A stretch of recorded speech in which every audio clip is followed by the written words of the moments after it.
very happy to have here Anne Applebaum, who is the columnist at Washington Post and an expert on post-communist transition.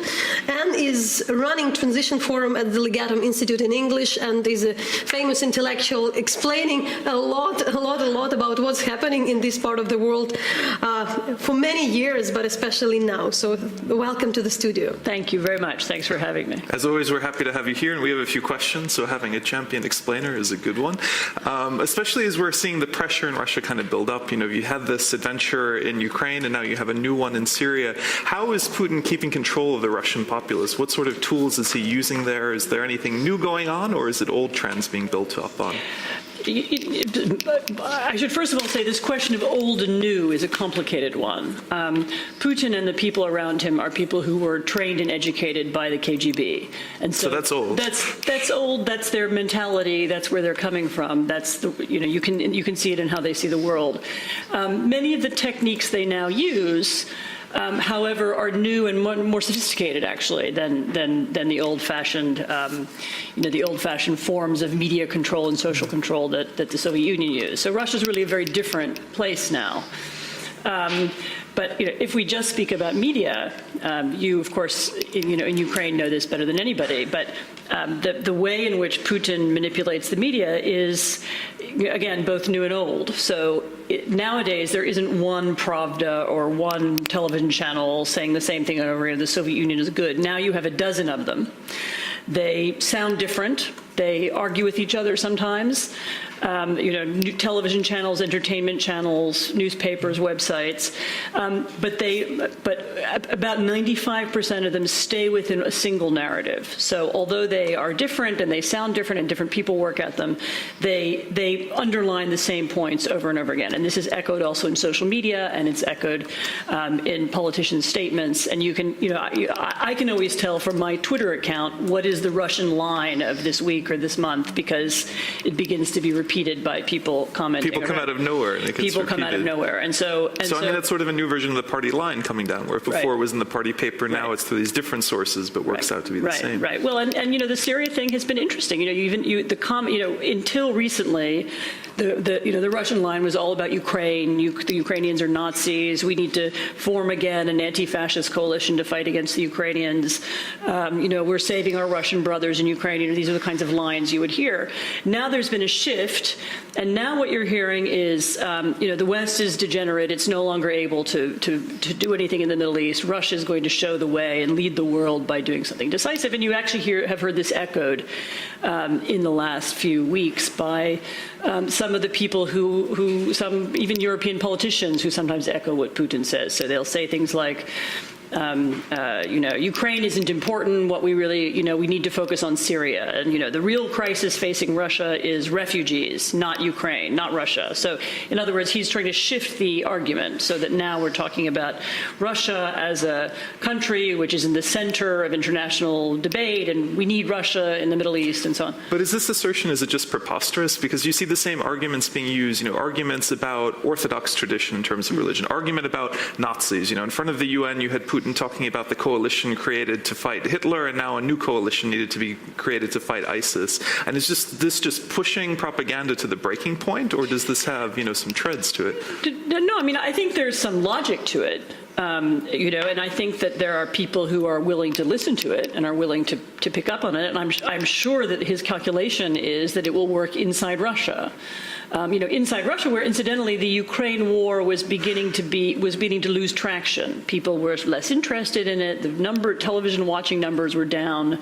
Also, Putin wasn't really winning in Ukraine, or at least not in the way he wanted to win. But that is and so now he's changed the subject, and he's moved. Now the only thing on Russian television is Syria. At the same time, there is a lot of debates and has Putin won? What's your answer on that? Depends what you mean by win. Yeah. To use an Americanism, but so no, he didn't win in his original idea. The original idea of creating Novorossiya, breaking off all of eastern Ukraine, creating a new state, something like Transnistria. He did not succeed in doing that. I think what happened is that he believed his own propaganda, and he didn't believe. He did believe that anybody who spoke Russian in eastern Ukraine wasn't a Ukrainian; they were Russian, and so they really would come out on the streets and cheer when Russian soldiers But if you get the ball rolling and then it would kind of go by itself. That was what he thought would happen. That didn't happen, and Ukrainians did fight back, for better or for worse. And he didn't expect to have any opposition, and he did. And so he failed everywhere except sort of in Donetsk and Luhansk, but at a huge cost. And so that was not the idea that he wanted. So no, he didn't succeed in creating Novorossiya. Of course, what he did do was he destabilized eastern Ukraine, and of course he can continue to do that, as I don't have to tell you, in many other ways. And before we go into that, I also encourage you to ask questions on our Twitter. Also, you can address a question to Anne, so she might answer, being here live in Kyiv. And with this inner disturbance also, because it's a different stage of the conflict. There was an occupation of Crimea, later there was a full-scale war in the east of Ukraine. Now it looks different, a frozen conflict, wherever you call it. So what do you see are the other tools of influence at this moment? Well, the frozen conflict can obviously be revived at any time. So that's, it's always there. It. It can always be recreated again. It's not an accident that it went quiet just as the Syria crisis began, because the conflict depends on how much the Russians want it to be there. So it's their conflict. They have economic tools in Ukraine. They have, media tools in Ukraine. They have agents of influence, which is a fancy way of saying, people who either are on the payroll or who are, interested in helping them achieve things, and in particular Ukrainian businesses or industries, but also in the Ukrainian government. So they have, there are many ways in which they can attempt to manipulate what happens in Ukraine, even if the conflict remains frozen for a period of time. Even the most obvious, boycotts, the gas, agricultural boycotts. There are plenty of things they can do to damage the Ukrainian economy. Well, there are levers to work all of that. There are levers. I want to pivot slightly just to talk about the EU. We've seen a lot of efforts by Putin to try and divide Europe and to trying to break them apart, particularly in terms of far-right governments. Yeah, I think, by the way, that's his main foreign policy goal, more important than Ukraine. Okay, is Europe and dividing it? To divide Europe. It's very ambitious, and maybe he probably can't do it, but he can do damage, which is to divide Europe, divide NATO, and eventually get the Americans to leave. I think that's the big goal. Well, to hollow out these institutions, to hollow which is out the something he likes institutions, to which do. are in trouble anyway. So yes. And that's what I wanted to ask about, because when we look at the migrant crisis, that puts these European organizations under greater stress and governments. How do these crises help Putin when there's something larger that then something like the EU is having difficulty confronting? Does that aid him? No, I think crises in the West are very useful for him. I think the refugee crisis has been very important for him. It's good for the right-wing parties that he supports and that are pro-Russian, pro-Putinist, I shouldn't say pro-Russian, in the EU. It creates, a sense of dissatisfaction in the EU. European institutions seem unable to deal with this, which is true. They are unable to deal with it. And so it adds to his, and it also, as I said, we've heard these arguments, I think, if memory serves, we've heard them from President Zeman in the Czech Republic, who said, this refugee crisis is what's really important. Russia, this conflict with Russia needs to be put aside so that we can resolve this refugee crisis together. And Viktor Orban has said something like that as well. So it enables people who may have their own issues with the EU also to When it's trying to change the conversation in another way, it's saying let's not talk about Ukraine, let's not talk about that, let's talk about refugees. Yes. These are people who didn't want to have the conversation about Russia to begin with. Yes. Another story with this, where the conversation is, it's a lot about populism, but also it's a lot about this relativism, that everybody is equally bad, everybody has its own agenda. So that was something different. You're corrupt. Yeah, right. But that's what we've discussed. How it's working.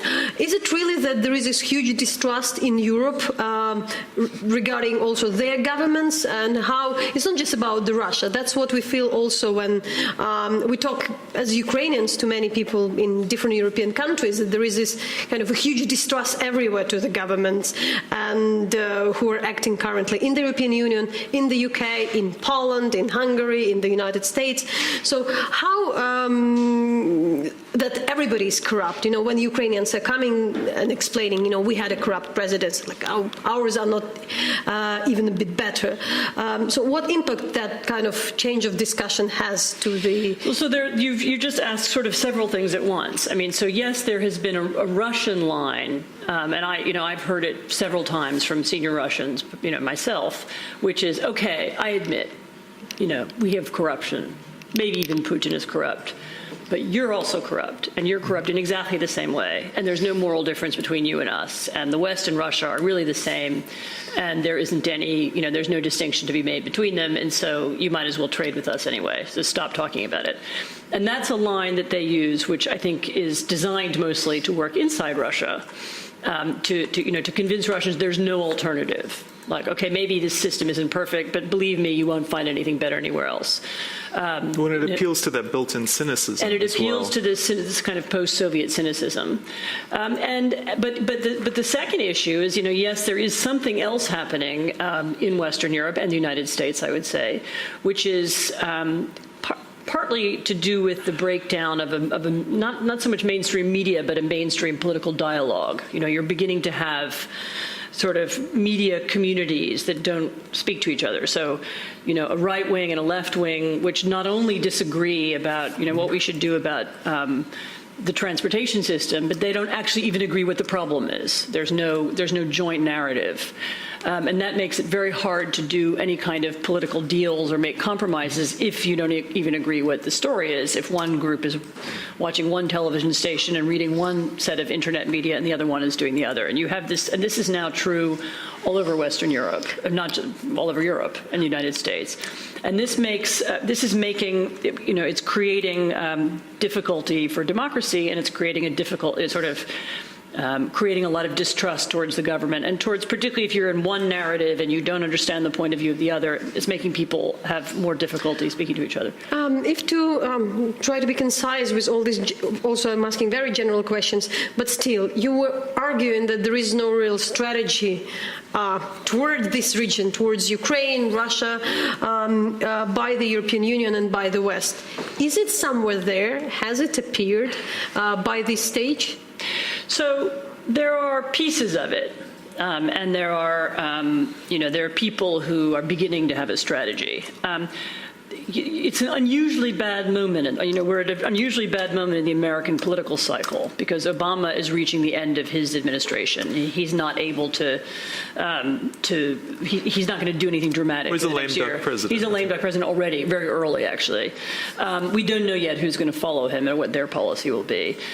You have the weakest president in French history that anybody can ever remember, who also seems unable to take clear decisions. You have a British government, which is the most inward-looking and most divided, also not divided, but most inward-looking and most obsessed with its own domestic problems of any British government I can remember. And so you have, so all that leaves Germany. And Germany is a country which is uniquely badly equipped to be a foreign policy leader. It hasn't been one since the war. It's always taken its lead, from Britain and France or from the United States or from NATO or from the EU. And it's not used to thinking of itself as a leader and as of the country that forms the long-term foreign policy strategy. But why is that? Is it just because it can't take military action, or is it can't take military action, but it's also the Germans are unaccustomed to thinking of themselves as the leaders of Europe. I know that sounds strange because everybody else thinks they are, but they have, they've felt comfortable doing it in economics for a long time. That's sort of their area. But defense strategy, big international relations questions. That's what the U.S. did for them, through NATO or through something else, or that was done, the Mrs. Thatcher or Mitterrand. These were the leaders of Europe, and the Germans were always a little bit behind, and they don't really even have a way of thinking institutionally about it. Well, from what you're saying, though, then it sounds like there's a power vacuum in Western leadership. I am saying that. There is a power vacuum. There's a power vacuum. Even 10 years ago, there was a more cohesive in some ways it's luck. I mean, it's to do with who are the leaders of these particular countries at this moment. And I once was listening to the President Tusk, President of the European Commission, who said it was regarding the different kinds of crises in Europe, that currently the intellectuals, they all speaking about the problems and the issues that the governments have, but are not really proposing also any kind of vision. So, of course, there are the leaders, there is a vacuum of power, but the intellectuals just, more or less give an assessment, it is, but don't propose anything. So what would be your idea? Because the visions are dangerous. I mean, so my vision would be that Europe should begin to have its own foreign and security strategy, and that it should see, its sphere of activity as Eastern Europe and North Africa, and it should think in terms of, spreading stability into those regions, and it should take them seriously. That it's, Ukraine, I mean, perhaps one day Moldova, perhaps one day Georgia, and Tunisia and the other countries with whom it's possible to cooperate in North Africa, and begin to take them seriously, support stability there.